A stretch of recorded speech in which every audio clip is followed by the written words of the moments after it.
Boa tarde a todos. Muito prazer, meu nome é Érica. Boa tarde, doutor Martins. Boa tarde a todos. Como vai, doutora Érica? Tudo bem? Bom. Tá bom. Hoje nós temos aqui um grande bate-papo sobre alienação parental. Estamos aqui hoje comemorando, nesta data, os 10 anos da Lei 12.318/2010 de alienação parental. E para esse bate-papo, para a gente poder refletir sobre o dia e sobre esta lei, nós estamos hoje convidando a participar aqui do nosso bate-papo, né? Não é bem uma live, mas um grande bate-papo e bem produtivo. Estará conosco aqui a doutora Janaína Tomazevicius, coordenadora do Grupo de Estudos da Comissão de Direito de Família, da OAB Lapa, a doutora Camila Elau, membro da Comissão de Estudos também da Comissão de Direito da Família, da OAB Lapa, o nosso convidado Vinícius Farias Ferreira, presidente da ANFIPA, Associação Nacional em Defesa dos Filhos pela Igualdade Parental, e a nossa secretária adjunta, a doutora Adriana Gomes, também presidente e presidente adjunta da Comissão de Direito de Família da nossa OAB Lapa. Eu gostaria de convidar a todos para esse bate-papo e para que a gente possa trocar algumas ideias, ouvir e aprender bastante. Gostaria de cumprimentar, na pessoa do nosso presidente, Dr. Luiz Rogério Barros, todos os nossos internautas, ao nosso secretário-geral, Dr. Wagner Luiz Dias, um grande abraço, doutora Cristina Toninato, nossa tesoureira, também. Doutora Adriana, já fiz as minhas menções, meus cumprimentos ao doutor Luiz Rogério, que está aqui nos bastidores, operando aqui a nossa live. Obrigado, doutor Luiz Rogério, e parabéns a todos que estão aqui, nos internautas que estão participando. Tenhamos aqui um ótimo bate-papo, um aprendizado bastante construtivo, e contamos com a participação de todos via nosso chat. Doutora Érica, muito obrigado, parabéns mais uma vez pelo trabalho, e estamos aqui para iniciar nosso bate-papo de hoje. Uma boa tarde a todos. Boa tarde.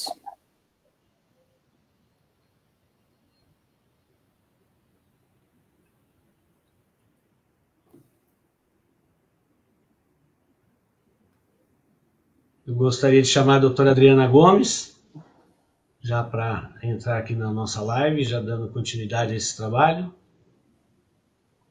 Olá, boa tarde. Boa tarde, doutora Érica. Boa tarde. Boa tarde, doutor Martins.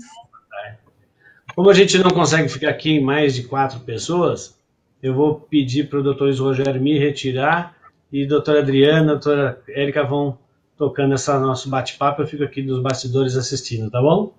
Ótimo, obrigada, doutor Martins. Obrigado. Obrigado, um abraço a todos vocês. Tchau, tchau, até mais.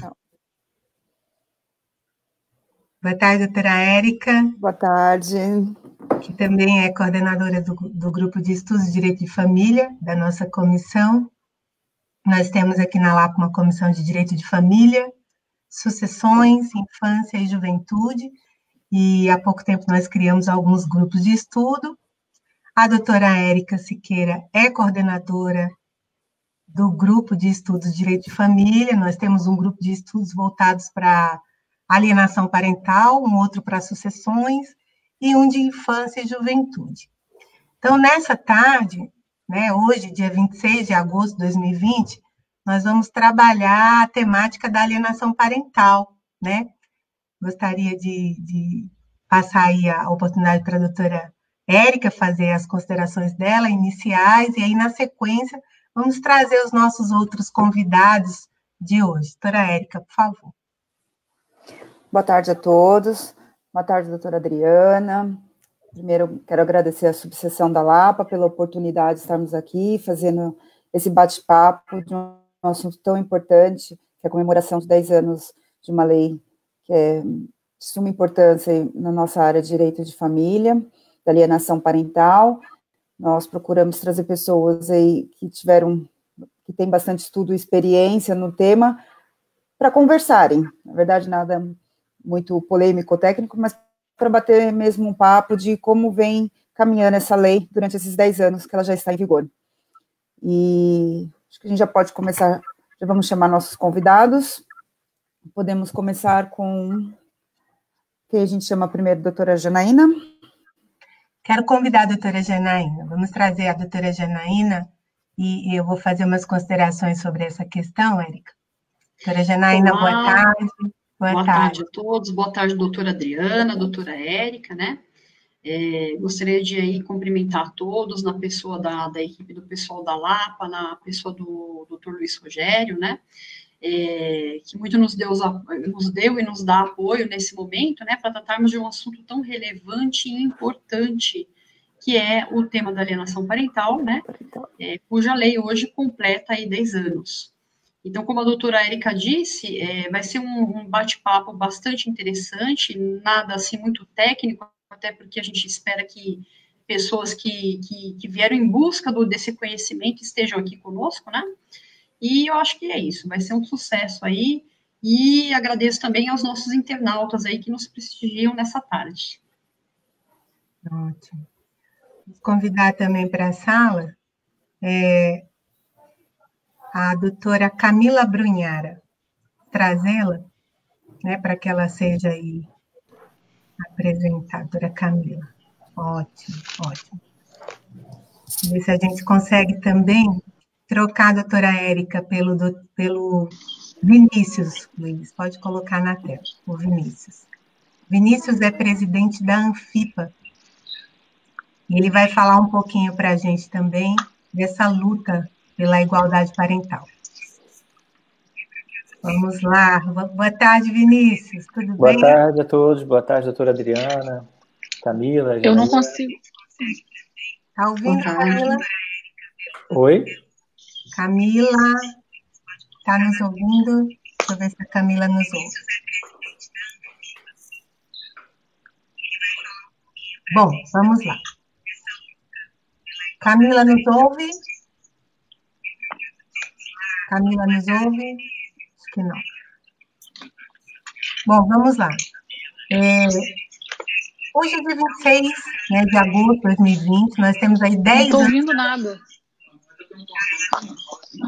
Peraí. Não estou... Não está ouvindo?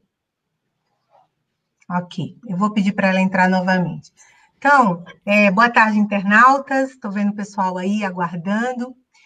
E hoje o nosso bate-papo eu não sei se nós podemos comemorar, né?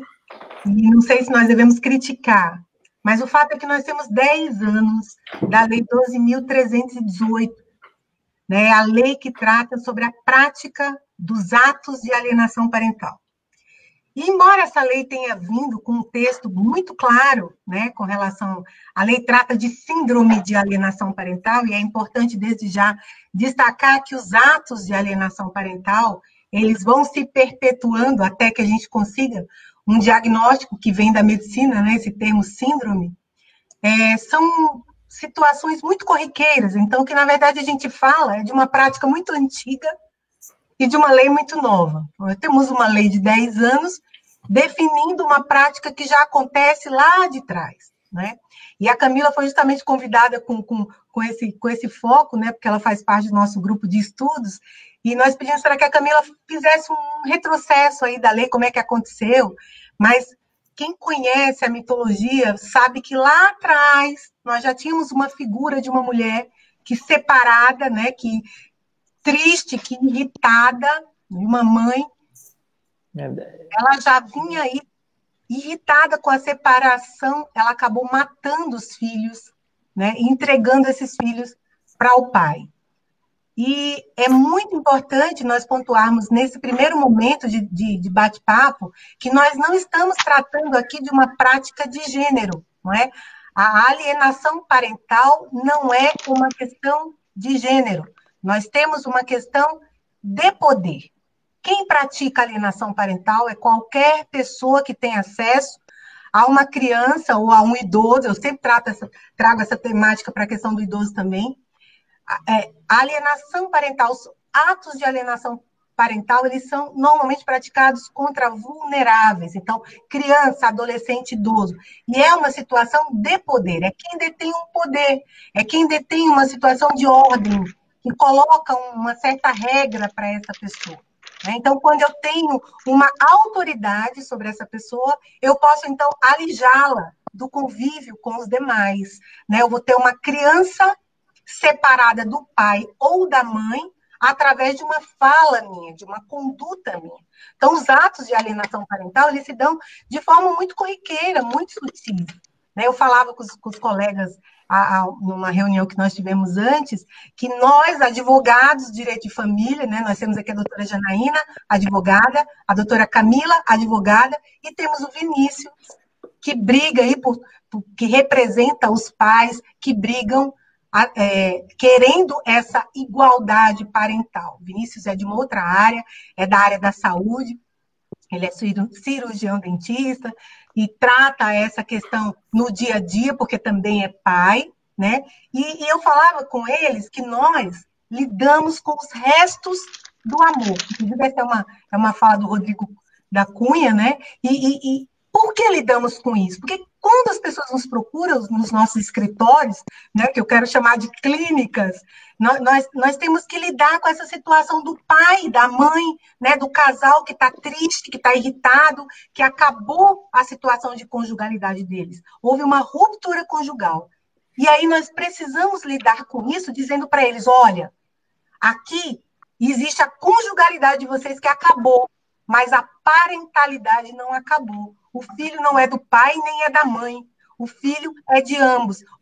A filha é de ambos. Então, quando você faz essa advertência, você lembra do que foi colocado na lei, Há a necessidade que nós, toda a sociedade, eu sei que tem advogados, pais, mães, avós, psicólogos acompanhando essa live hoje, conselheiros tutelares, enfim, nós precisamos entender que a saúde das nossas crianças, e até mesmo dos nossos idosos, não quero enfocar isso hoje, mas depende de nós, depende da nossa consciência, da nossa conduta. Então, a lei de alienação parental talvez não esteja resolvendo o seu problema hoje, mas ela tem 10 anos, ela está bem redigida, Tem muito projeto aí para alterar, para revogar, para fazer acontecer, mas hoje nós vamos falar sobre essa prática nociva, que é a prática de alijamento dessa criança com os pais, Nós vamos tratar desses atos de alienação parental que são nocivos demais. Então, quero já passar a fala aí para a doutora Janaína Galani, que é coordenadora dos grupos de estudo da nossa Comissão de Direito de Família, para ela fazer as suas considerações, E vamos dialogando, tá? Vou estabelecer o seguinte, quer falar, levanta a mão, tá bom, gente? É bem democrática a coisa. Pode falar, doutora Janaína. Perfeito. Então, mais uma vez, eu agradeço, E as breves considerações que eu gostaria de fazer aqui nessa tarde, pessoal, é exatamente o seguinte, que a impressão que eu tenho, não só pela questão da docência, enfim, daquilo que estudo, mas também daquilo que acabo vivenciando pelas experiências da clínica, em que nós todos aqui na condição de advogados fazemos parte, é que os relatos que nos chegam, e eu costumo sempre brincar, um dia aquilo era o amor, hoje aquilo virou o ódio, Mas a gente não pode confundir justamente o quê? Essa questão que é a conjugalidade, ou seja, do casal, propriamente dito, com os filhos. Eu costumo dizer que tem muito pai e muita mãe, e aí veja, a questão independente do gênero, não é o homem, não é a mulher. Acham que com o fim dos seus próprios relacionamentos, acaba também o quê? A questão da parentalidade. E eu acho que se a gente começa a ter um olhar diferenciado com relação a isso, a gente pode começar a melhorar as coisas. Então, antes até mesmo de falar da própria lei que existe, e eu falar um pouquinho dela propriamente dito, eu acho que a consciência tem que partir de nós, cidadãos, sobretudo quando nós somos pais, essa é a ideia. Porque o que eu percebo no dia a dia é que as crianças e adolescentes, elas se tornam objetos daquele relacionamento mal resolvido, acabado, inclusive, se convertendo, então, do amor para o ódio. E aí, nesse aspecto, pessoal, quem acaba sofrendo são as crianças, e os adolescentes. Então, se você é mãe, e se você é pai, chega a ser até um apelo, né? Saiba misturar, saiba separar as coisas, não as misture. Por quê? Porque, na verdade, quem acaba sofrendo é a criança, o adolescente, e a família como um todo, né? Isso acaba se refletindo quando, por exemplo, um pai não permite que o seu filho visite os seus avós, quando a mãe proíbe também essa criança, esse adolescente de visitar os avós paternos, né? Quando um proíbe que o outro genitor possa ver os seus filhos, né? E a criança, ela vai crescendo e vai observando aquele comportamento e ela fica meio que sem saber em quem, inclusive, acreditar. Se ela acredita que certo está o pai ou certo está a mãe, né? Cada um na sua condição, cada um com as suas particularidades, mas o fato é que a criança e o adolescente, isso é preconizado pelo próprio ECA, né? Pelo Estatuto da Criança e do Adolescente, que também completou agora recentemente 30 anos, né? E nesse sentido, coloca, às vezes, a criança e o adolescente para decidir sobre uma questão que ele realmente não tem, de fato, como decidir. E a questão da alienação, ela foi uma coisa que ela sempre existiu desde que somos família, desde que a doutora Camila depois vai falar um pouquinho dessa evolução, né? Mas desde que a família, nós temos problemas familiares e nós temos, sim, o episódio da alienação parental. E a grande diferença é que hoje completam 10 anos de uma lei que ela sim, ela tem traz, de certo modo, algumas garantias, né, até para o próprio magistrado poder saber o que seriam atos, o que seriam condutas de alienação parental, né? Agora, o que eu observo na prática é o seguinte, que faltam políticas públicas, falta também uma efetividade da aplicação dessa lei. Então, melhor seria que todos os envolvidos, e aí eu estou falando então de magistrado, eu estou falando também da equipe multidisciplinar, que exerce sim o seu papel e é bastante importante, mas que eles também pudessem ter a capacitação para lidar no dia a dia com essa situação, que eu acho que é o que acaba faltando. É muita desinteligência, né? A gente tem relatos de casos que a gente observa que às vezes um pai ou uma mãe, né, aliena os seus filhos e nem sabia que tal conduta é configurada como alienação parental. E por vezes o faz, pessoal, porque foram vítimas disso, né? Quer dizer, às vezes reproduzem o comportamento que vivenciaram quando da sua infância, da sua adolescência, hoje reproduzem os mesmos erros, né, para com os seus filhos. Então, eu acho que a necessidade de poder alcançar o maior número de pessoas para explicar o que é isto, quais são as consequências disso, né, que pode levar, inclusive, à perda do poder familiar, em últimos casos, né, nos casos mais graves, mas que, mesmo assim, eu entendo, a punição é para o alienador, né, o pior que pode acontecer com ele é poder perder o exercício do seu poder sobre a criança e sobre o adolescente. Só que eu acho que pior ainda é para a criança e para o adolescente que estará privado, né, de crescer saudavelmente com os seus pais. Tanto a figura materna quanto a figura paterna, elas são importantes para o crescimento de uma criança. E qualquer psicólogo, enfim, o pessoal da área da saúde, da pedagogia, que está bastante ligado à área da educação, sabe disso. Então, não usem as crianças como objeto, né, para alcançar como sendo uma forma aí de querer atacar o seu ex-companheiro, a sua ex-companheira, porque isso acaba prejudicando pessoas inocentes que nada tem a ver com isso, que também não são só as crianças, né? Veja, quando eu tenho um problema de abalo no relacionamento familiar, isso prejudica inclusive os avós, depois o Vinícius vai falar um pouquinho disso também. E hoje a gente tem então a lei que completa 10 anos, mas a gente também tem um projeto, pessoal, para acabar com esta lei, cujo discurso, digamos assim, seria o fato de que as pessoas hoje estão se utilizando desta lei, né, dessa prerrogativa, para realmente o quê? Abusar, né, e utilizando como objeto a própria criança e adolescente. Minha opinião seria de que a gente não precisa e não devemos, inclusive, revogar a lei, mas sim nós precisamos trazer uma maior efetividade para ela. E a solução, então, seria justamente o quê? Que o pessoal que esteja diretamente envolvido, e aí então é magistrado, equipe multidisciplinar, pudessem ser melhor capacitados para isso. E veja, eu não estou dizendo que não são, eu estou dizendo que como relativamente a lei é nova, né, podemos dizer assim, dentro de um quadro histórico de alienação, 10 anos é pouco, digamos, né? Então, muitas coisas a gente vivencia, e depois isso aí vai ter que levar, por exemplo, uma perícia que vai decidir se isso é uma alienação ou não. Gente, é um tamanho de um estresse, um sofrimento de novo para a criança e para o adolescente, né? Ter de passar por aquilo. E outra coisa, como é que uma equipe multidisciplinar consegue, numa entrevista ou em algumas entrevistas psicossociais, identificar quem é o alienador, né? Então, eu penso que isso é uma questão muito complicada nesse sentido, mas que a lei deveria permanecer. Lógico, ela precisa de alguns ajustes, até mesmo na condução do trabalho, daquilo que a própria lei diz, né? Dos atos de alienação, mas que realmente a gente pudesse ter mais efetividade para saber se, de fato, aqui é uma alienação, quem é o alienador, e aí sim poder tomar as medidas cabíveis. Mas antes mesmo de se pensar na lei, era possível promover para a própria população, a comunidade, a sociedade, né, que isso faz mal para as crianças e para os adolescentes, como seres em desenvolvimento e que gozam de uma proteção integral e prioridade absoluta no cuidado para com eles, justamente por essa condição de vulnerabilidade. Essa seria a ideia.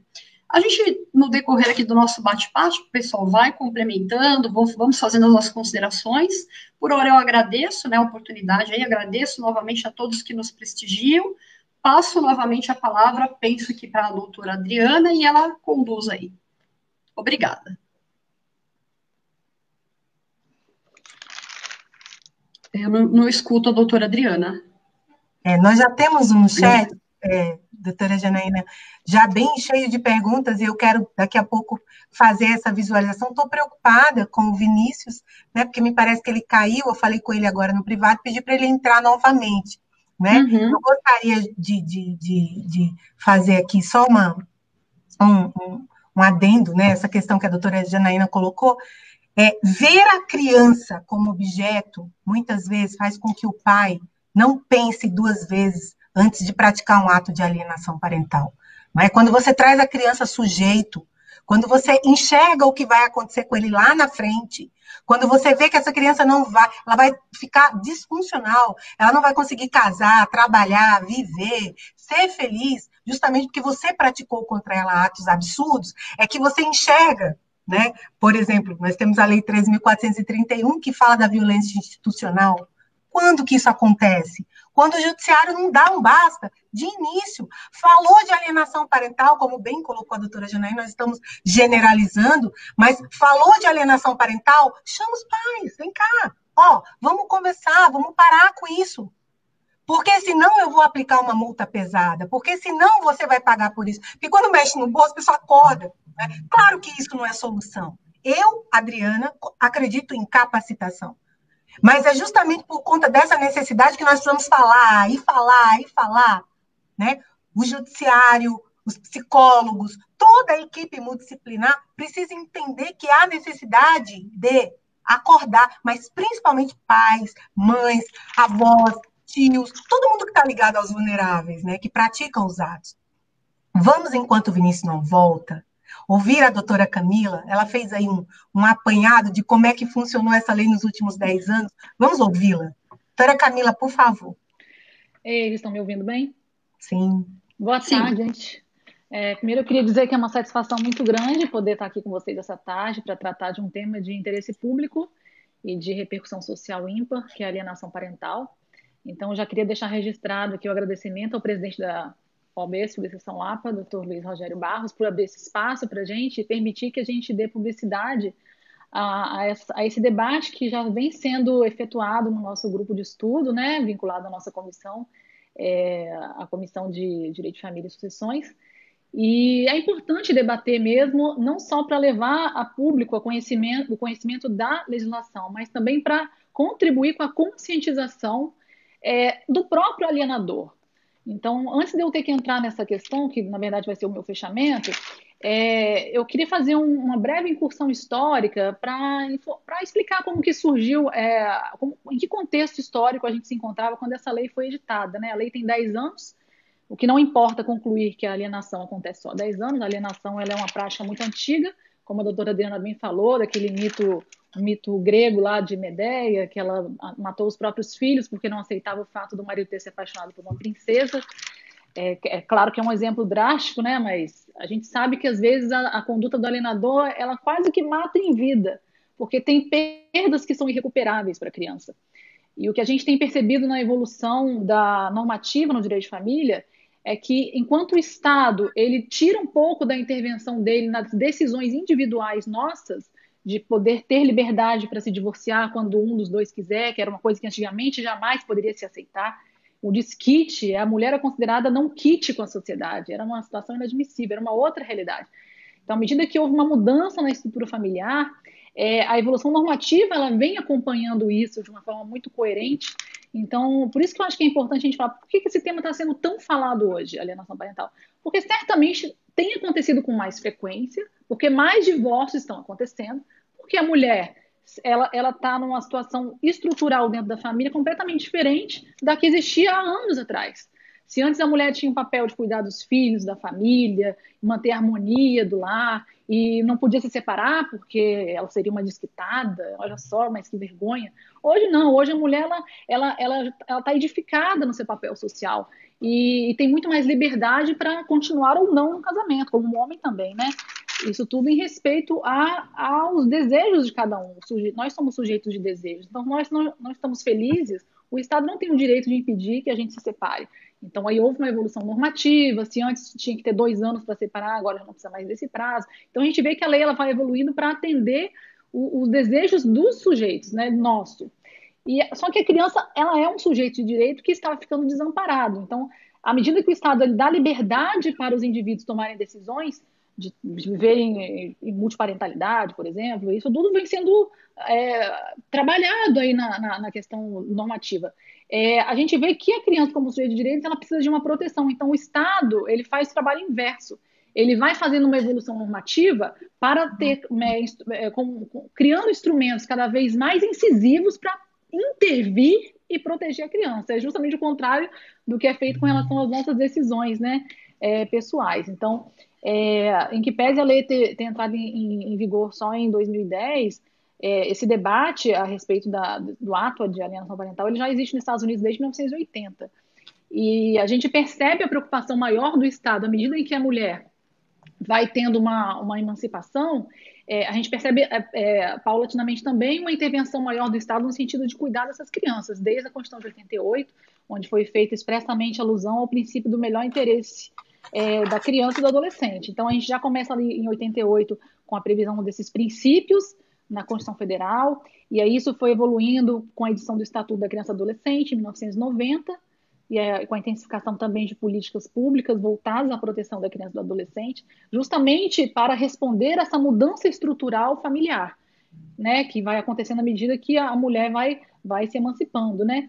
Infelizmente, ainda existe essa cultura e uma tendência maior do Poder Judiciário de dar a guarda ou de manter a criança com residência fixa na casa da mãe por essa questão histórica e cultural, porque esse já era o papel que a mulher desempenhava antes. Só que já não é mais essa uma realidade hoje, né? Exatamente por isso que em 2008 veio uma mudança no Código Civil alterando a regra da guarda, passando a ser uma guarda compartilhada e reconhecendo que ambos os pais têm o dever de participar da vida dos filhos na tomada de decisões. Então, tudo isso faz parte dessa evolução social. Isso, em 2016, a gente tem uma disposição no Código de Processo Civil, que é o artigo 699, no qual o juiz, quando percebe que no processo tem algum debate a respeito de alienação parental, ele tem que tomar o depoimento da criança ou do adolescente acompanhado de um especialista, então também já mostra uma intervenção também do Estado aí para proteger a criança. E aí, após 2016, isso foi 2016, pouquinho antes, a nossa lei é um pouquinho antes, né, a Lei de Alienação Parental de 2010. Então, é uma lei que é muito celebrada no ordenamento jurídico, é considerado um grande avanço social, um grande avanço na proteção da criança e do adolescente, e ela deixa muito evidente essa diferenciação que a doutora Adriana já falou entre a conjugalidade e a parentalidade. Tem até um exemplo que eu gosto de dar, que até pouco tempo parece um absurdo, até se a gente for considerar hoje parece um absurdo, mas há pouco tempo isso existia, né? Se a mulher trai o marido, ela perde a guarda. Então, assim, você vê como é que eram misturados os institutos da conjugalidade e da parentalidade, como se uma má esposa não pudesse ser uma boa mãe. Então, essa diferenciação também é muito importante. A mãe pode ser excelente, ser uma má esposa, e o pai ser um excelente pai e não ser um bom marido. Esses conceitos também têm que ser bem esclarecidos, e isso na legislação está cada vez mais clara, essa diferenciação, uma coisa tem nada a ver com a outra. E então o advento dessa lei, eu entendo, concordo com a doutrina majoritária, no sentido de que ela deve ser celebrada realmente. Eu queria só destacar aqui o conceito, que ela é bem autoexplicativa. No artigo 2º, ela explica o que seria o ato de alienação parental. Todo mundo ouve falar, mas o conceito é bem claro. Eu vou falar bem rapidinho aqui para o pessoal que está acompanhando a live. O ato de alienação parental é a interferência na formação psicológica da criança, até 12 anos incompletos, e adolescentes, que é quem tem entre 12 e 18 anos, promovida ou induzida por um dos genitores, mas não só pelos genitores, pode ser por avós, ou por qualquer pessoa que tenha criança ou adolescente sob sua autoridade, guarda ou vigilância. E essa prática visa repudiar o genitor e causar prejuízos ao desenvolvimento da criança. Então, a legislação, a gente percebe que ela se preocupa em trazer esse conceito muito claramente, tem um intuito pedagógico e traz diversas penalidades para coibir o ato, mas a gente sabe que muitas vezes o juiz precisa de uma análise microscópica do caso, porque o alienador, às vezes, ele usa artimanhas muito sutis de maldade para poder alcançar esse intento, e é muito difícil, às vezes, a gente conseguir verificar isso na prática, né? A gente sabe que existem várias limitações, um judiciário lento, da necessidade de treinamento e aprimoramento de quem lida com a área, mas eu gosto de fazer sempre uma mescla entre a questão do direito de família e a psicanálise, que eu acho que tem uma relação muito próxima mesmo, elas andam juntas, no sentido de se entender que o alienador, ele vai sofrer as penalidades da lei, obviamente, mas a gente tem que entender que essa pessoa ela está em sofrimento, né? Pode ser uma pessoa ruim, pode fazer isso propositalmente ou não. Não importa se ela faz isso sabendo que é alienação ou se ela não sabe que mas faz. Alienação, ela vai ser punida. Mas isso às vezes não resolve o problema. O alienador precisa ser tratado. Ele precisa entender que tem conflitos pessoais internos que ele não consegue lidar. Então, ele quando deveria respeitar o filho como um sujeito de direitos, de desejos, ele faz uma projeção da sua dor, que é tão insuportável, ele projeta isso para a criança, transformando a criança ou o adolescente num veículo de vingança, num veículo de ódio. E será que essa pessoa consegue ter a consciência do mal que ela faz para o filho? Será que só a medida punitiva é suficiente para evitar? Né? Eu acho que o Estado tem que dar um apoio para essas pessoas, que elas precisam primeiro ter consciência de que elas estão doentes, que elas precisam de um tratamento também, porque ninguém é feliz numa situação dessa, de um luto eterno quanto ao fim de um relacionamento, e paulatinamente serem aplicadas as penalidades, né? Então eu defendo muito isso. A gente tem que também abrir essa visão para o alienador que está doente. A própria legislação, ela alude como uma das penalidades a obrigação da pessoa submeter um tratamento. Porque a pessoa, às vezes, nem consciência disso tem para fazer isso voluntariamente. Pode falar, doutora Adriana.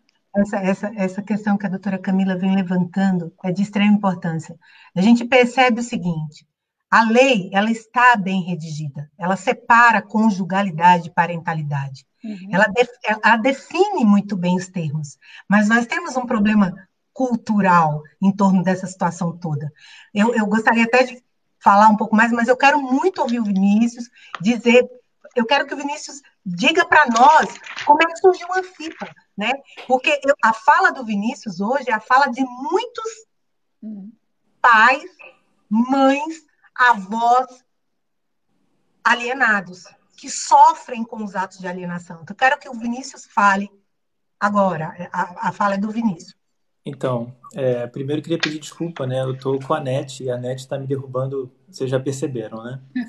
Bom, primeira coisa, eu queria dizer, eu hoje estou presidente da Anfipa, mas eu estou presidente da Anfipa porque eu sou um pai alienado. E eu queria, na verdade, contar um pouquinho disso, porque eu vou chegar na história da Anfipa. Eu, como boa parte dos pais que sofrem alienação, aliás, pai de filhos que sofrem alienação parental, começam, a gente começa, na verdade, com um problema que a gente não entende, não sabe o nome, mas a gente é afastado dos nossos filhos de um dia para o outro, né? E como eu dizia até mais cedo para a doutora Adriana, o pai que sofre alienação parental, ele de uma hora para outra ele perde a voz, né? Tudo que a gente fala, em qualquer lugar que a gente diz, as pessoas não escutam, não conseguem acreditar que isso existe, né? A Juliana falou muito bem sobre a alienação parental e a Camila também, mas eu vou chamar a atenção para uma coisa. O ato de alienação parental é muito mais simples do que a gente pensa. Eu já escutei de mãe dizendo para o filho assim, olha, bom passeio com o papai. Então, o que a criança pega e entende? Bom, toda vez que eu vou para casa do papai é um passeio. Eu moro com a mamãe. Isso, por si só, é uma coisa muito simples, mas é alienação parental. E isso, repetida várias vezes, faz com que a criança não se identifique com a casa do pai. Ela mora com a mãe e vai passear com o papai. Então, eu comecei a passar por isso tudo e, de novo, né, sem voz, e como todo pai, eu ia para os lugares, era tão absurda a situação que eu gravava o que acontecia, eu filmava, assim, e de certa forma isso mexe um pouco com a gente, que a gente acaba precisando, assim, de muita base, muita prova para dizer o que a gente está dizendo. E como doutor, né, a minha formação, vamos lá, na área de saúde, eu aprendi a pesquisar. E aí comecei a pesquisar sobre alienação parental, né, periódicos científicos e tudo. E por conta de descobrir, né, o nome alienação parental, eu consegui chegar num fórum, num evento da OAB aqui do Rio, Criança como Sujeito de Direitos. Lá eu encontrei outros diretores da Anfipa. Né? Na época eu era só um pai que percebia a alienação parental. E aí, assim, começou, né? Eu encontrei outros pais e a gente se juntou. E aí a Anfipa vem de uma outra associação chamada Sou Pai Não Visita. Porque, como também foi dito, a alienação parental ela tem a ver com uma relação de poder. Uma das pessoas do ex-casal tem a criança em casa, exerce o poder, e aí ela elimina o outro da vida da criança, né? E aí, no Brasil, como a gente ainda tem a maioria de guarda unilateral para mulher, embora não seja uma questão de gênero, acontece mais vezes com mulheres. Então, eu nos juntamos numa associação chamada Sou Pai Não Visita, né? Que é justamente a união de vários pais que sofrem o mesmo problema, para a gente poder estudar o que acontece, para a gente saber como a gente pode se precaver, porque se hoje ainda tem uma confusão no judiciário, você imagina para o leigo, né? A gente foi pegar a definição mais básica de alienação parental, vai dizer, é quando um denigre o outro e afasta o filho. Tá, mas pode ser, por exemplo, esse ato que eu falei, muito simples, que repetido várias vezes, vai fazendo com que a criança comece a não se identificar mais com o pai ou com a mãe, quem é o alienado, e passa a rejeitar esse contato. E aí, com a Sou Pai Não Visita crescendo, a gente acabou precisando incluir algumas mães, algumas avós, que também estavam sendo afastadas do filho, né? Aliás, isso também é interessante. O alienar, né, é afastar. A primeira vez que alguém falou para mim, Vinícius, mas você é um pai alienado. Eu falei, eu não sou não. Não sou mesmo. E aí eu tive que ir no dicionário, a gente tem que ser humilde, né? Eu falei, o que é alienado e tal? Aí eu fui ver, alienado é separado. Então, a gente teve que sair de uma associação onde tinha basicamente pais para abrir para uma sociedade maior para poder incluir mães e avós de filhos e netos alienados. E aí, com isso, essa associação foi crescendo, porque começou em Santos, eu estou no Rio, tem gente no Espírito Santo, tem gente no Sul, tem gente no Brasil inteiro. Então, a Anfipa cresceu disso. E o que é a Anfipa? A Anfipa é uma associação que busca, né, o entendimento da situação em si, o desdobramento, produção de conhecimento, capacitação e a busca, né, por exemplo, do que a gente está fazendo aqui hoje, trocar um pouco de ideia acerca da lei. Então, se eu puder falar só mais um minutinho, a gente hoje, a gente tem que comemorar a lei, embora a gente não seja uma comemoração muito efetiva, porque, como vocês disseram, a lei é bem clara, mas ela ainda não, vamos dizer assim, entre aspas, pegou. Infelizmente, a gente vê muito ainda de desrespeito pela lei, né? Muita gente não conhece tudo. E a gente precisa falar um pouco vamos dizer assim, mais simples para o leigo que está assistindo, que a alienação parental pode parecer um problema pequeno, né? Você pensar, o que é uma criança que vai crescer sem pai? Então vamos pensar, assim, do ponto de vista da criança. De uma hora para outra, eu tenho que negar metade de mim. É como de uma hora para outra você cortar um pé, um braço, uma mão, uma orelha. É doloroso, não é?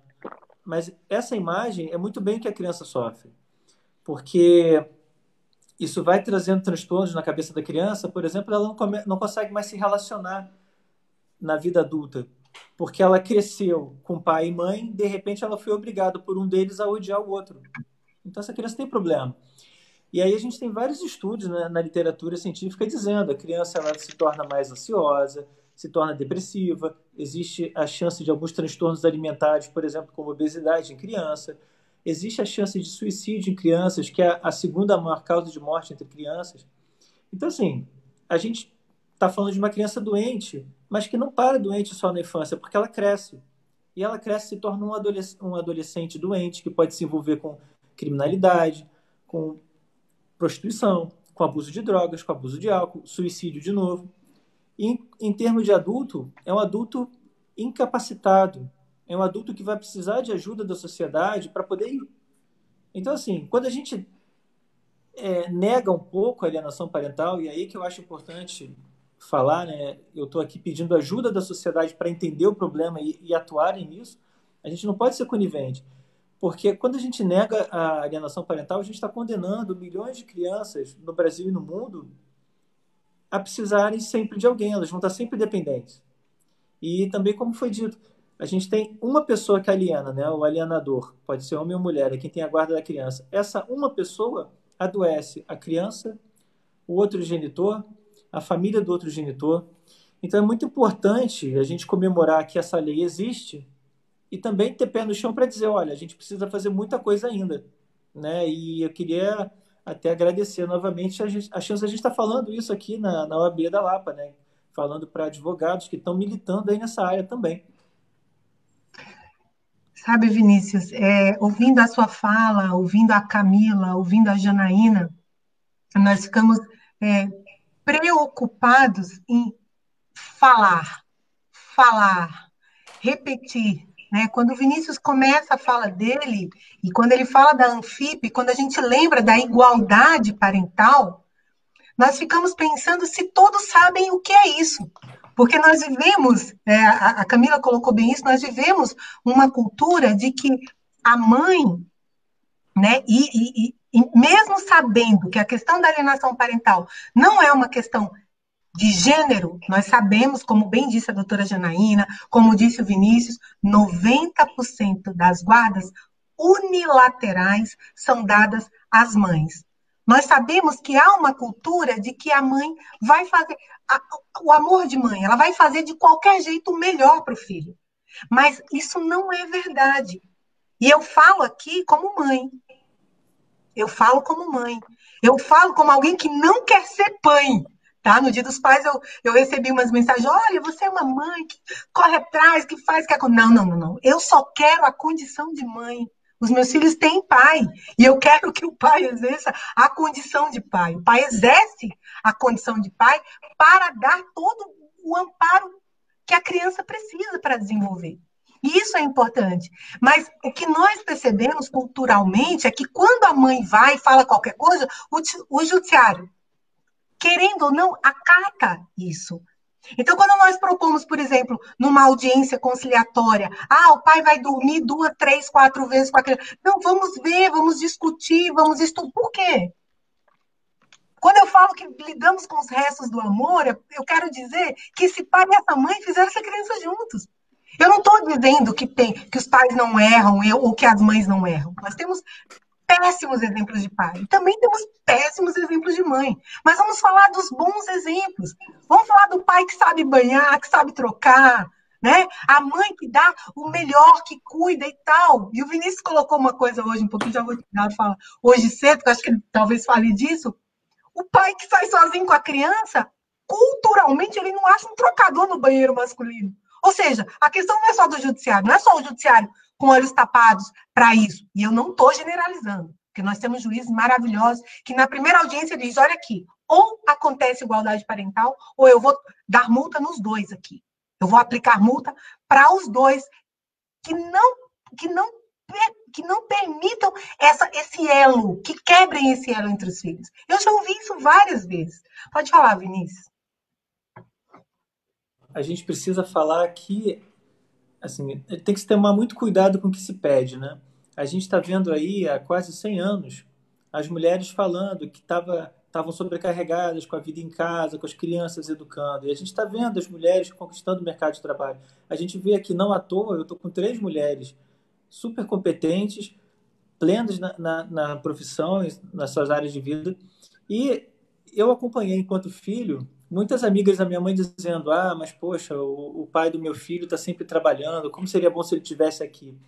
E se vocês repararem hoje, em casais casados, né, a maioria dos homens participa muito ativamente na criação dos filhos, né? Não à toa, eu tinha mostrado mais cedo um artigo da Academia Americana de Pediatria, que os pediatras precisam reconhecer o pai. O pai, ele está presente nas consultas de acompanhamento dos filhos, ele tem papel específico, ele não tem papel de mãe, né?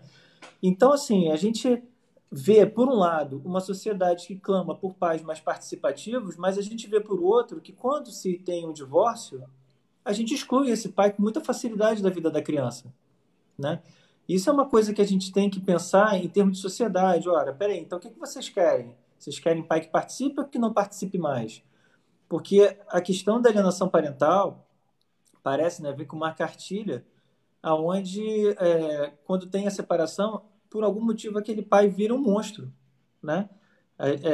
E até por uma questão de metodologia, né, a gente vê as mães são sempre comparadas as melhores mães com os piores pais. A gente tem que começar, até para poder enxergar, e é um pouco de método científico, comparar as melhores mães com os melhores pais e comparar as piores mães com os piores pais. Aí começa a ficar justo.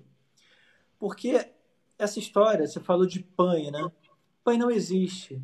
Pai é maldade com a criança. Quando você tem um pai ausente, eu não vou dizer que não exista, a mãe pode tentar suprir algum pouco dessa falta. Existe o pai socioafetivo, mas o pai, ele é muito mais do que isso, né? O pai, ele tem a função ali de trazer o filho de uma situação, né, do útero, daquele acolhimento materno para o mundo. Sem o pai, aquela criança fica infantilizada. Não à toa as pesquisas que mostram o que acontece com filhos de lares sem pai, né? Adriana, vou devolver a palavra, senão eu falo pra caramba, né? Pode falar assim. Eu estou vendo uma colocação, estou vendo vários comentários. Nós não temos questões, mas nós temos vários comentários no chat. E um dos comentários que são repetidos é a questão do equilíbrio parental quando aplicada à guarda compartilhada, não é? Nós vemos aí que a guarda compartilhada é a regra. É a regra. E nós sabemos que muitas vezes essa regra não é aplicada porque alguma situação que existiu ou não existiu foi levantada para que a guarda fosse unilateral. Claro que tem situação de mãe que sai da relação e diz, pode ficar. E aí, obviamente, ou o pai pode ficar. E exerce, as visitas são livres. Eu não estou falando das exceções, as regras. A regra, mas a guarda compartilhada, ela é a que se mostra mais equilibrada. Só que nem sempre ela é estabelecida. Porque o casal, como eu disse, ele sai retalhados. Os advogados lidam com os restos do amor. E lidar com o resto de amor não é fácil. Cada situação de cada um que comenta no chat é uma situação específica. Então, para alguns, o judiciário veio e aplicou da forma correta, outros não, tem que provar. A regra não é que vá. A lei não foi feita, já vou te dar a palavra, Janaína. A lei não foi feita para que esse casal, essa situação, essa família fosse mandada para um estudo psicológico. Não. A lei, ela foi feita para que o próprio magistrado enxergasse os atos de alienação e já advertisse de início. Mas nem sempre isso se dá. Pode falar, Janaína. Pegando o gancho aqui do que a doutora Adriana está falando, na verdade, a nossa luta é incessante até para poder convencer as partes de que melhor seria me entendam bem, né, usar-se da inteligência emocional para não judicializar a questão. Porque vejam os relatos aqui que a gente está vendo dos nossos internautas aqui, né, e na sua maioria registra-se os pais, né, pais homens, sempre com a mesma situação, de que, na verdade, o que acontece? A questão da guarda compartilhada, mas a residência fixa, né, geralmente no lar materno, que acaba dificultando o quê? Dificultando a questão de convivência, né, com os filhos, que isso também está tão preconizado lá no ECA, né, que diz que quem tem direito à questão da convivência são os menores, as crianças e os adolescentes. Então, por um lado, se você tem um que aliena, e do outro lado tem também um dever de cuidado, que é o dever dentre eles estar junto, participar do crescimento da criança e do adolescente, e isso envolve a questão da convivência, a gente fica numa luta sem fim. Deixar também a questão judicializar, quer dizer, colocar, é o que eu sempre falo, né, colocar na mão de um terceiro, que é o juiz, para decidir uma questão que é muito particular de família, realmente uma coisa insana, né? Agora, a gente entende que, de fato, o amor, quando ele vira ódio, quer dizer, ele fica cego. E, nesse sentido, a gente, por vezes, não tem como, tem que levar isso para o Poder Judiciário. Daí, motivo pelo qual, né, a minha opinião, que eu já expressei aqui para vocês, seria de capacitar mesmo as pessoas, o professor Thiago Alder também, que tem uma obra belíssima sobre o assunto da alienação parental, que trata dessa questão, que é o quê? Promover maiores políticas públicas, conscientização da sociedade, até porque isso aqui é um problema o quê? Social. Porque a partir do momento que eu tenho crianças alienadas, né, qual é o comportamento dessas crianças? Isso reflete no crescimento delas. Então, a gente passa a ter problemas psicológicos, né, de depressão, de relacionamento com essas pessoas, que elas têm dificuldade de se relacionar. Se é uma moça, de repente, ela começa a crescer com aquela imagem de que homem não presta, então também quando ela vê um homem na frente para ela também viver a vida dela, formar uma família, ela também tem a nítida ideia de que os homens também não prestam e vice-versa, né? Então fica realmente o que? Uma questão social. Então eu entendo que a questão da alienação parental não envolve somente o particular, aquela família, mas se envolve todos da sociedade, porque todos, de um modo geral, são prejudicados. É lógico que as crianças e os adolescentes, a família em si é prejudicada, mas a gente cresce, de um certo modo, com pessoas que vão crescer doentes até por vezes, né? Porque isso pode impactar, assim como o professor Thiago Alder falou aqui também, o que é um motivo de gerar uma doença psicológica, enfim, que possa abalar esse ser humano que agora já está na fase adulta. Né? Então, essa é o grande problema que a gente visualiza. Sabe, doutora Janaína, eu penso sempre que, da mesma forma como nós escutamos os discursos, né, dos alienados, de dor, muitas vezes de ódio, porque dependendo do estágio que você está vivenciando, né, a situação, eu vi agora no chat uns 3 ou 4 comentários de uma mesma pessoa falando sobre essa questão que a doutora Camila suscitou, inclusive, que é a questão da tortura psicológica que essa criança sofre. E aí aquela ânsia do pai que está sendo alienado, da mãe que está sendo alienada, de querer criminalizar o ato, né? Como é que fica? O que o judiciário vai fazer? Como é que enxergou isso? Tudo bem, a nossa fala, a nossa linha é de conscientizar, é de preparar, é de capacitar todo esse pessoal para lidar com isso. E mesmo assim não vamos resolver. Mas nós não podemos esquecer, muito embora essa live hoje, o objetivo não seja capacitar os colegas para lidar com essas situações, que nós temos, e aí eu concordo com o Vinícius, a questão da comemoração, nós temos amparo legal para agir diante da prática desses atos. E se não tivéssemos? Você entende? Porque se eu souber manejar bem essa lei, eu posso cobrar. Ah, mas vai demorar. Ah, mas eu não estou conseguindo. Mas eu tenho amparo legal para correr atrás disso. Nós trabalhamos a conscientização, a reeducação. Da mesma forma como a gente fala de reeducação alimentar, eu falo sobre essa questão da reeducação com relação à igualdade parental. Ah, a cultura veio toda errada. Vamos mudar isso. Cadê política pública? Cadê capacitação da equipe toda que lida com a sistemática, com o problema? Mas nós também temos como coibir. Então, é nesse momento que eu trago a lei e digo aqui, olha, eu tenho aqui esse artigo que diz que você pode advertir, magistrado. Olha, eu tenho... não está vendo, é muito sutil o ato. Então, vamos lá, vamos ver em que grau está essa alienação. Nós não queremos que chegue lá, e é por isso que é necessário capacitar. Capacitar desde aquele conselheiro tutelar que recebeu a criança forjada para dizer que foi molestada, que foi sufocada, que foi agredida, e não aconteceu porque esse conselheiro tutelar, esse psicólogo, esse perito, ele precisa estar preparado para enxergar que a mãe está por trás ou que o pai está por trás. Mas nós temos a legislação. Então, vamos acabar? Como acabar? Acabar com uma legislação que nos dá a condição de trabalhar? Nós temos é que melhorar, nós temos é que aplicar, nós temos é que fazer acontecer. Não aconteceu para você? Vai acontecer.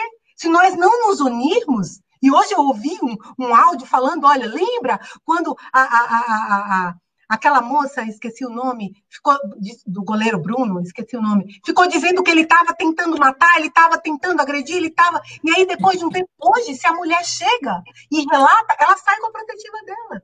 Então, por que não falar e praticar e correr atrás para que políticas públicas deem condição do pai chegar e ter voz e dizer, olha, está acontecendo um ato de alienação parental. A lei já diz, vamos praticar a lei então. E não sumir com essa regra. Pode falar, Vinícius. A Anfipa, na verdade, é isso, é tentar dar voz para essas pessoas. E o que você disse, né? A gente só enxerga o que sabe. Quando as pessoas estão despreparadas, elas não conseguem enxergar. E tem um vídeo que a gente fez recente, eu fiz uma metáfora, e ela fala muito bem do que a gente está passando, né? A gente está vivendo a pandemia da Covid e a gente vê a comunidade científica inteira buscando uma vacina. A gente vê a sociedade, de certa forma, tentando se adequar e resolver isso. E a gente, por outro lado, vê as pessoas não estão fazendo nada com a alienação parental. Também é pandêmico, também é mundial, também é extremamente contagioso, porque a gente vê uma pessoa doente adoecendo, mais 5, 6, 7, uma família inteira. E, nesse caso, impressionantemente, a gente não faz nada. A gente vê a grande sociedade, né? Eu fiz uma postagem há pouco tempo atrás de um cartaz procurando por pais ausentes.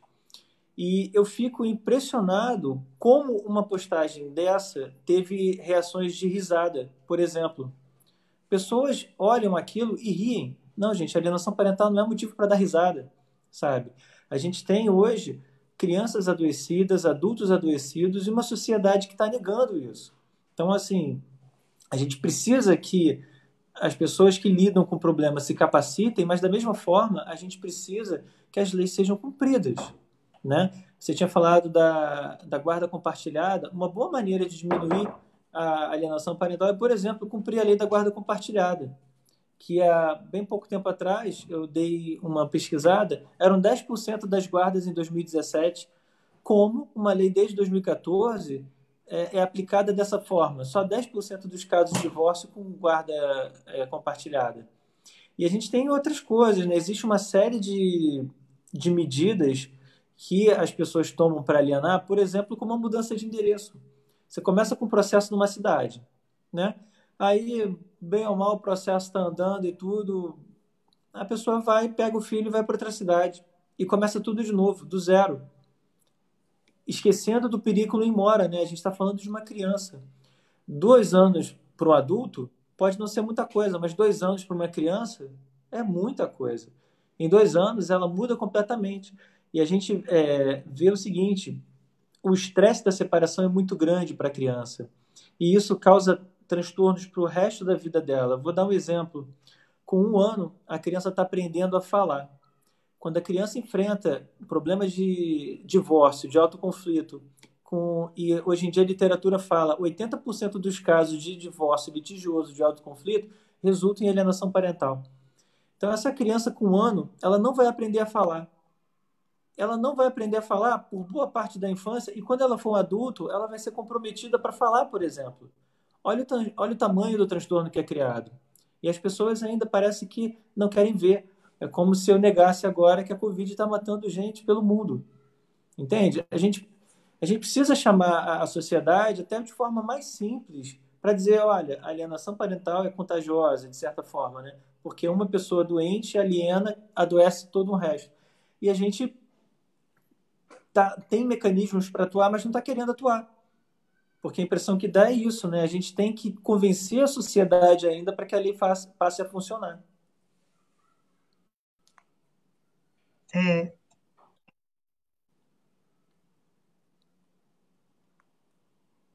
Melhor, né?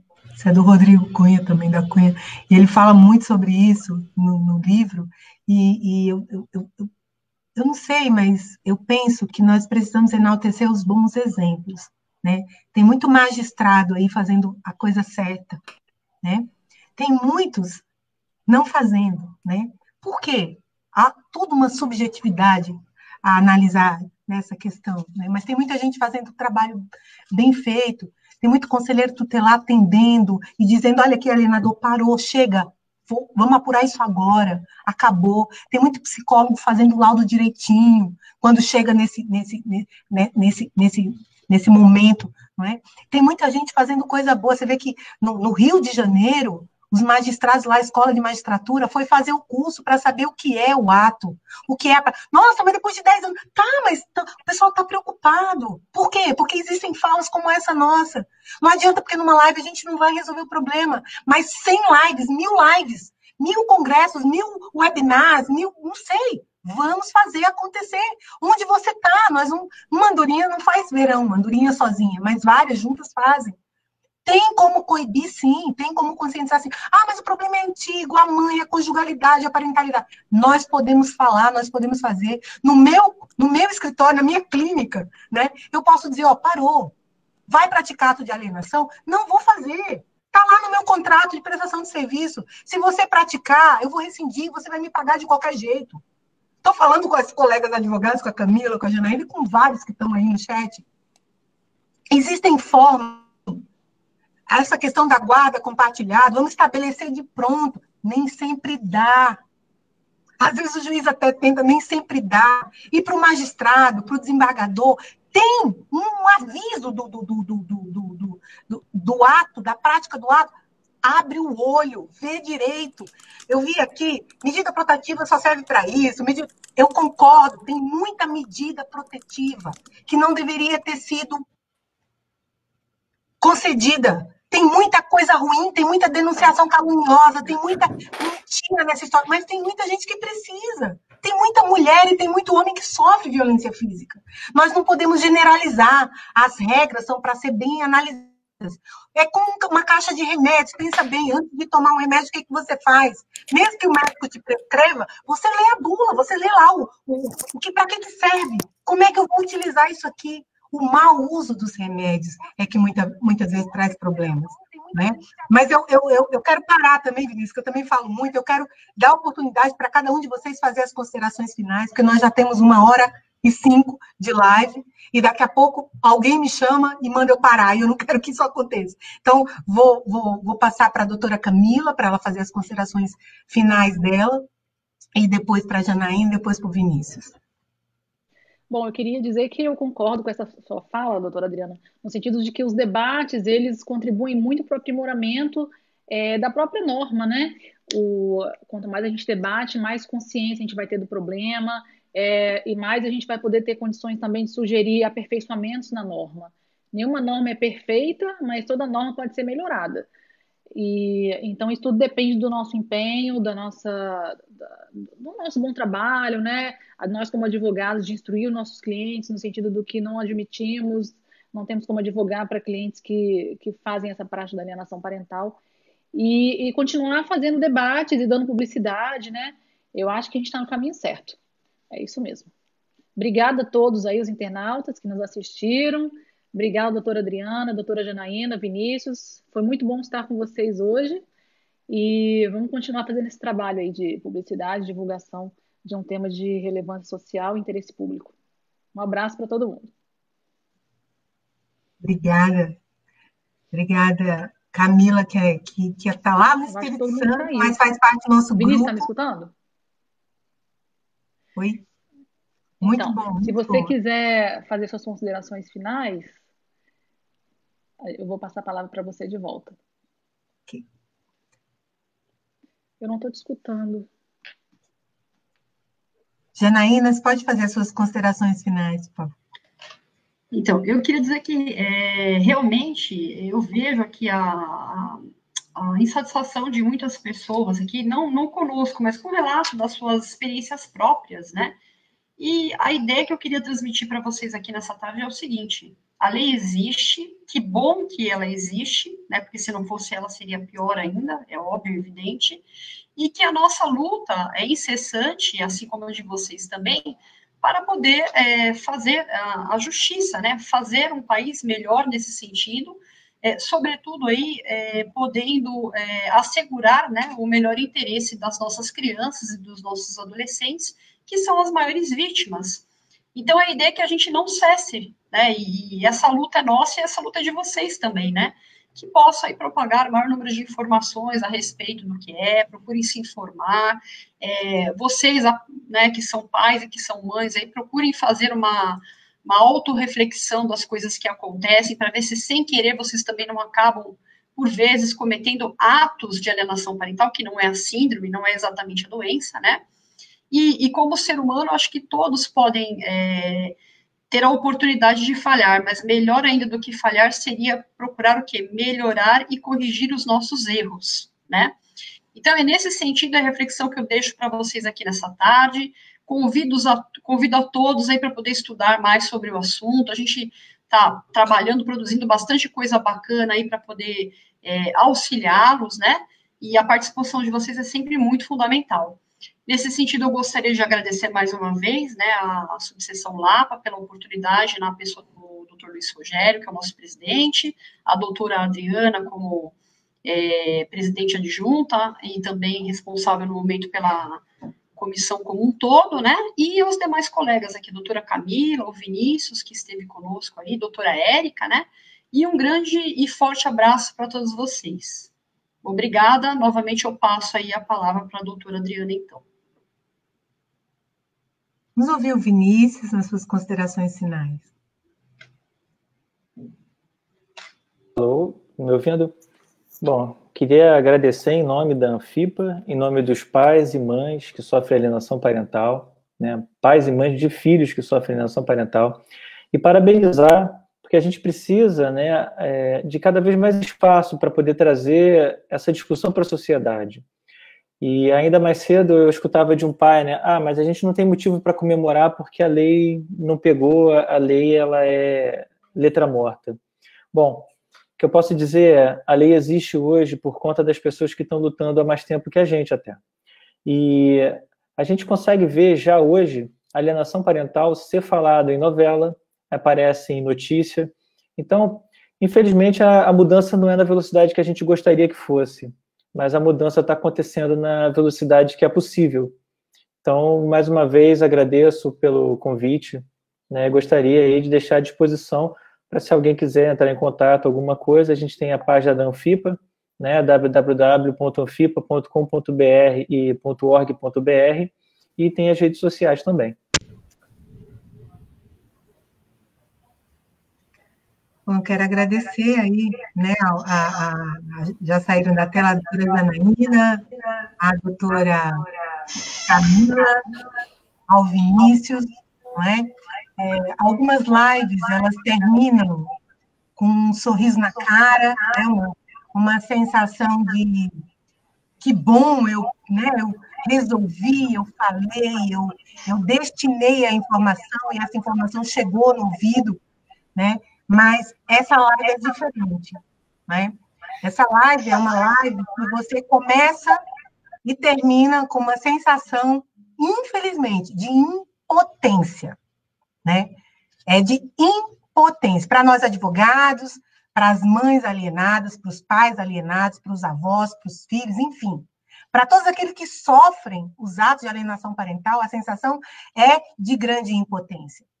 Mas o que eu quero dizer é que nesses 10 anos, e nós não poderíamos deixar passar essa data, por isso a diretoria, né, e eu agradeço ao doutor Martins, ao doutor Luiz Rogério, doutor Manuel Martins, doutor Wagner Dias, doutora Cristina Toninato, quando eu verbalizei essa situação, eles, não, vamos abrir um espaço no dia 26 de agosto para que a gente debata esse tema por 1h e 10, enfim, Adriana, vê o que faz, né, e eu agradeço, por quê? Porque essa sensação de impotência, ela depende, para virar potência, de nós que falamos, de nós que trabalhamos, de nós que fazemos autoanálise das nossas atitudes, das atitudes dos nossos clientes, né? Que nos colocamos à disposição para fazer embargos auriculares com os nossos colegas todos na sociedade. Olha, isso está errado, isso não pode. Olha, aqui não. Olha essa mãe, olha esse pai, olha aqui delegado, olha aqui psicólogo, olha aqui juiz, olha aqui desembargador.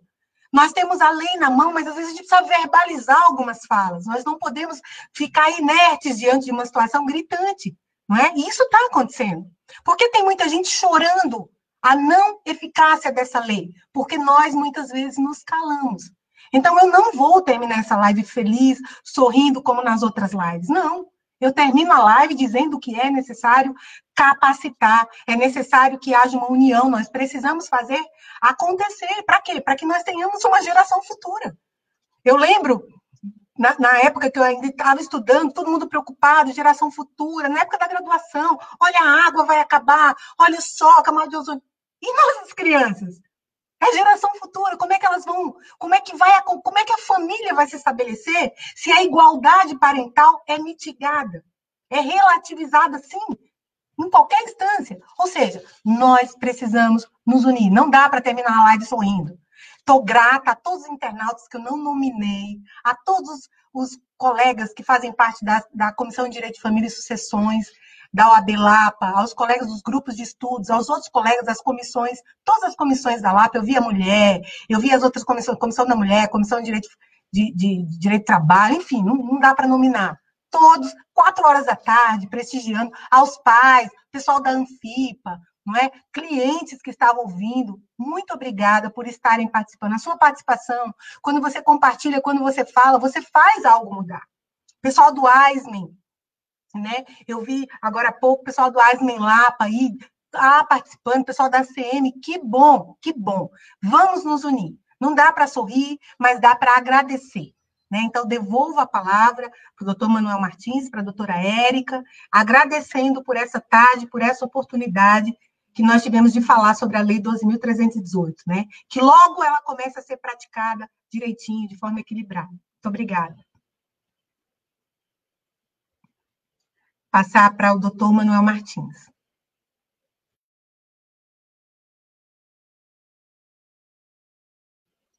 Ou para a doutora Érica.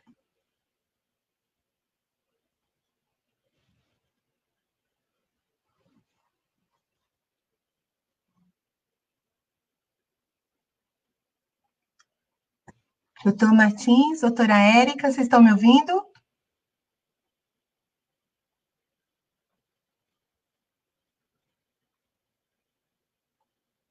Aconteceu alguma coisa aí, então vamos encerrar a live. Fechado. Pronto. Alô, estão me ouvindo? Agora sim, abriu. Bom, doutora Adriana, eu primeiro só gostaria de agradecer aos nossos participantes, doutora Janaína Tomazevic, doutora Camila Elau, ao doutor Vinícius Farias, que comentou muito bem a questão do que é o sofrimento de alienação parental. Quem é pai separado, eu sou pai separado, estou no meu segundo casamento, mas também tive meus problemas, né? Acho que é muito difícil a gente passar sem não tê-los. E eu penso, e faço a seguinte reflexão sobre o caso de alienação parental hoje. Também advogo na área de família, também faço. Tem um caso que eu acompanho, não sou advogado do caso, mas acompanho. E a gente percebe o que acontece muitas vezes não é só o despreparo do judiciário em lidar com a alienação parental. Nós ainda temos muitos juízes despreparados. Eu acompanho um caso onde, inclusive, o próprio psicólogo, o pessoal técnico, constatou a alienação parental dessa criança, e essa criança continua convivendo com o pai alienador e acabou destruiu o caráter dessa jovem hoje. Mas a gente vê que não é só por culpa, não adiantou o juiz multar o pai alienador porque não levou na visita, não adiantou ele executar a dívida Por quê? Porque psicólogos que acompanhavam não tiveram força suficiente para resolver, o juiz não teve pulso para resolver a situação quando deveria ter resolvido lá atrás, o pai continuou alienando, né? A mãe passou anos atrás da filha e acabou perdendo até a convivência com a filha, porque hoje a filha está totalmente alienada, nem ouvi falar da mãe.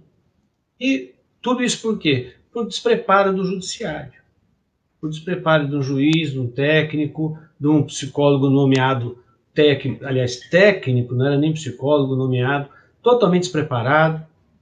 E nós vemos isso não só, como eu digo, não é só a questão do judiciário despreparado, a questão da guarda compartilhada, que na verdade não é compartilhada, né? É aquela guarda compartilhada velada. Na verdade, é uma guarda uniparental, onde o pai pega o filho, a mãe pega o filho, no dia que quer, no dia que pode, né? Não há aquela história, você tem guarda compartilhada, mas você continua pagando todas as despesas e a moradia continua na casa da pai e da mãe.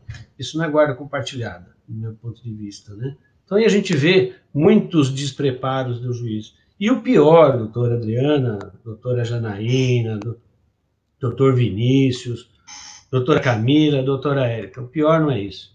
O pior é nós vermos colegas advogados alimentando no processo essa alienação. Porque a alienação tem que começar a ser combatida pelos próprios advogados das partes.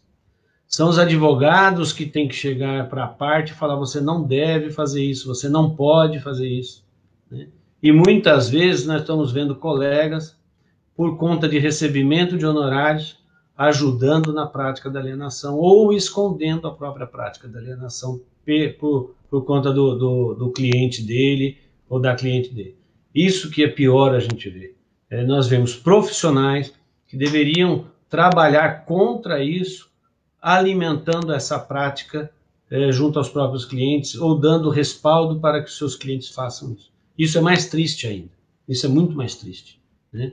Porque nós, advogados, temos por ética trabalhar num processo onde a gente tem que ser justo, a gente tem que procurar a justiça ali, né? E não procurar o melhor para o nosso cliente, como muitas vezes a gente, e todos nós já recebemos clientes nos nossos escritórios, falando, ou a mulher entra no escritório e diz: eu quero tirar tudo dele, não quero deixar ele ver o filho mais, né? Ou o pai que entra e fala assim: olha, eu quero deixar ela sem nada, não vou pagar nada.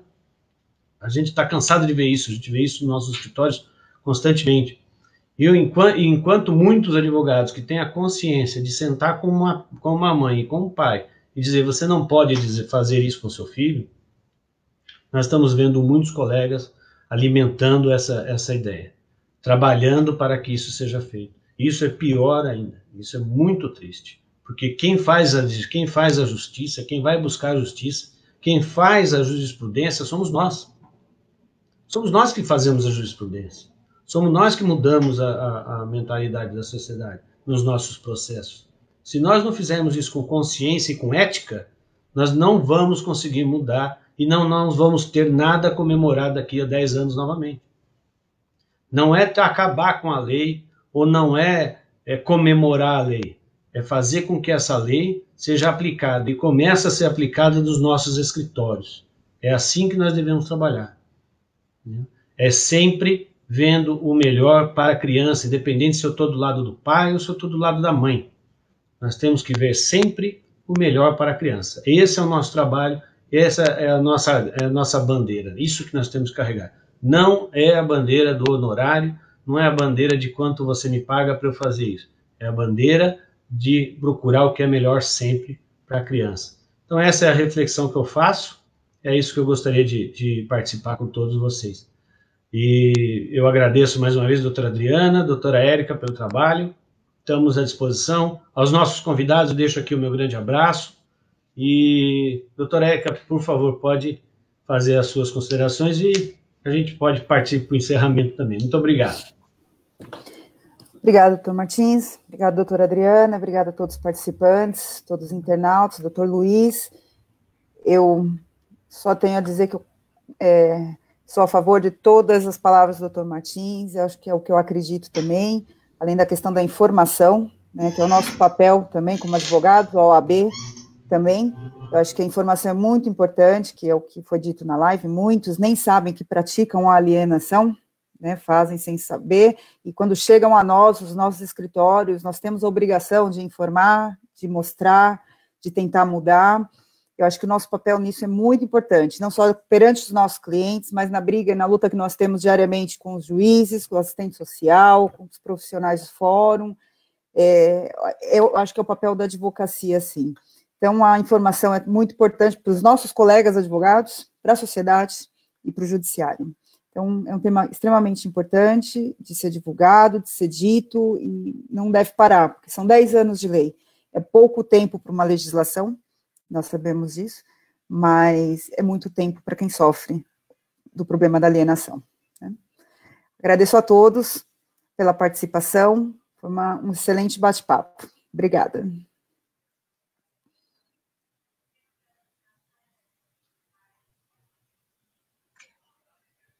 Acho que podemos encerrar, né?